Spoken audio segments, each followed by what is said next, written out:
La escuela no es solo un lugar de enseñanza, es un espacio político, dinámico, donde conviven múltiples intereses. Es aquí donde se expresan tensiones, se negocian decisiones y se construyen, o se disputan, sentidos. Bienvenidos a esta reflexión sobre la micropolítica escolar. Reflexión sobre la micropolítica, el conflicto y sus perspectivas de análisis.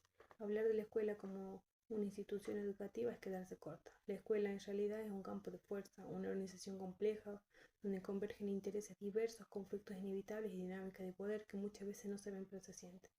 Durante mucho tiempo se pensó que el funcionamiento de la escuela podía entenderse de modelos racionales casi mecánicos, pero la realidad nos demuestra otra cosa. Docentes, estudiantes, familias, directivos, cada uno con sus expectativas, valores y necesidades, participan de un escenario que es profundamente político, aunque no siempre se reconozca así. La escuela no es solo un espacio de enseñanza, es también un lugar de negociación. Y aquí entra en juego el concepto de micropolítica, esas estrategias visibles o no, que usamos para influir, para convencer, para alcanzar objetivos individuales o colectivos. No se trata de conspiraciones, sino de dinámicas humanas inevitables cuando hay intereses en juego. Poder formal e informal, alianzas, negociaciones, todo eso ocurre dentro de las paredes escolares. Y cuando hay conflicto, porque lo hay, no es un signo de fracaso. Al contrario, como dice Howard, el conflicto no debe evitarse, sino gestionarse. La negociación, más que una solución sentimental, es una herramienta formal para llegar a acuerdos posibles. No exige que pensemos igual, solo que actuemos de forma coherente con lo pactado.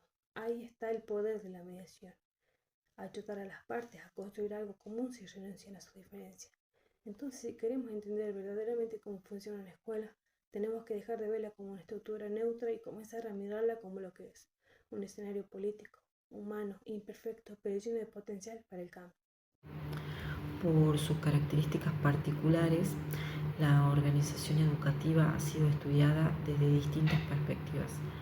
Para González González, la micropolítica escolar trata de dar cuenta de todos aquellos aspectos interactivos, dialécticos, conflictivos, estratégicos, ideológicos de la vida organizativa. Es una manera de entender cómo las personas, grupos o actores manejan sus intereses particulares dentro del contexto organizativo. Algunas ideas claves para este autor son la organización como escenario de poder.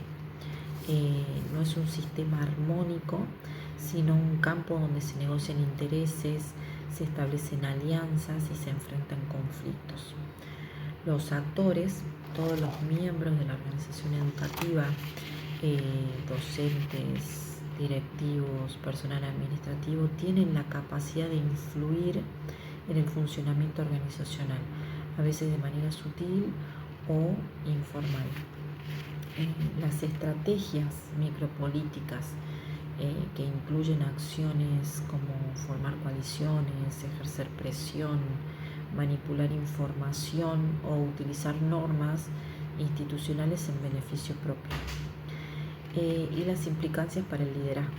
El liderazgo efectivo debe reconocer y saber gestionar estas dinámicas micropolíticas en lugar de ignorarlas. La escuela, el poder no solo es una cuestión de cargo y decisión. Por ejemplo, cuando un docente decide quién va a hablar y quién no va a hablar en su clase, estamos ejerciendo un tipo de poder.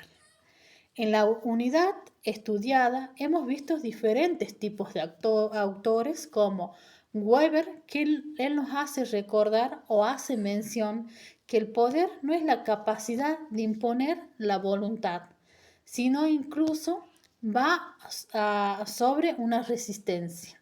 ¿Sí? Por ejemplo, una directora decide cambiar el horario de una reunión muy importante y esto genera, ¿no es cierto?, ciertos descontentos de aquellos docentes que sí querían participar en esa reunión.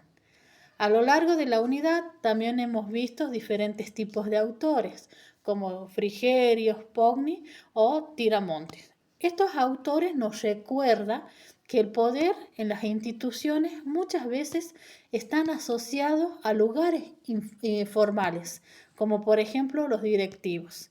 Los directivos generalmente ocupan un cargo jerárquico, ¿sí? Pero el poder no siempre está allí, sino que también existe en lo cotidiano, en las prácticas de todos los días, ¿sí? Por ejemplo, un docente con muchos años de experiencia puede influir en un cargo, puede influir más que un cargo directivo. También en la unidad hemos visto otro autor como Morgan. Él nos habla que tanto las organizaciones, las escuelas y el gobierno usan diferentes tipos de forma de organizar el poder.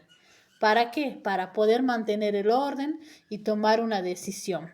Y aparte existen diferentes tipos de poder, como autocrático, burocrático, democrático y con gestión.